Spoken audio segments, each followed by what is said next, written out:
Il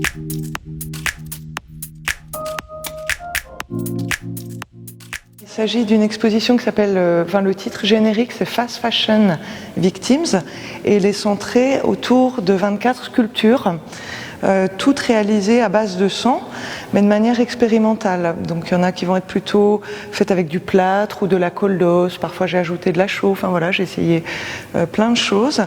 Et j'ai fait tout ça, je les ai moulées sur des mannequins après les avoir un peu altérées. Je les ai brûlées, parfois déchirées, puisque ces sculptures vides en fait représentent pour moi les fantômes des femmes qui meurent dans les usines de confection. Et cette série de sculptures s'appelle spécifiquement Remember Rana Plaza. Et elle fait référence au drame qu'il y a eu en 2013 où des bâtiments d'usines de confection textile se sont effondrés, c'était au Bangladesh, et ont fait des milliers de morts, notamment des femmes, enfin plus de 1000 morts et je ne sais pas combien de milliers de blessés. Donc en fait je représente ces femmes qui symbolisent le côté délétère de la fast fashion. Alors ce sont des robes de seconde main. La plupart m'ont été fournies par ACE, Association Chantier Environnement, plus connue sous le nom de Ressourcerie, Allure. Donc voilà, j'ai un partenariat avec eux et puis parfois ça peut être une amie qui m'a donné une robe qui ne lui allait plus. Il y en a une ou deux anciennes à moi, etc. J'ai invité les photographes d'un collectif qui s'appelle le CRP, c'est le Centre de Ressources Photographie de Lure. Et donc, 7 photographes sont venus pendant toute cette période, tout ce travail de résidence, et ont produit, je crois, en tout, plus de 900 photographies, à eux tous.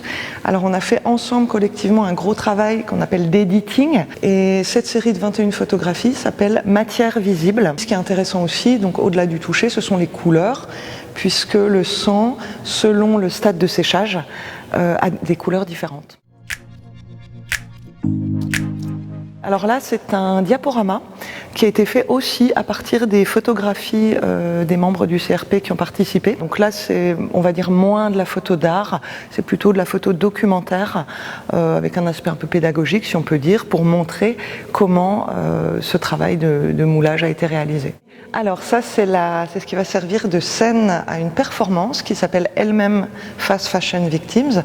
Et c'est avec cette performance en fait que tout a commencé, que toute l'idée de cette exposition, de cette résidence, de ces sculptures est venue. Et donc là, ce soir, enfin vendredi à 20h, je vais donc présenter une performance qui dure une vingtaine de minutes. Je vais tremper des robes blanches dans du sang et je vais les porter, les enlever. En fait, l'idée, c'est de présenter comme une séance de shopping qui vire à la scène de crime. Et pourquoi tout ce travail sur le sang ? L'idée est partie du fait que, en tant que consommateurs occidentaux, nous avons du sang sur les mains. Et quand on porte ces vêtements fabriqués à bas coût, qui font des ravages humains et environnementaux terribles, pour moi, on a du sang sur son corps aussi.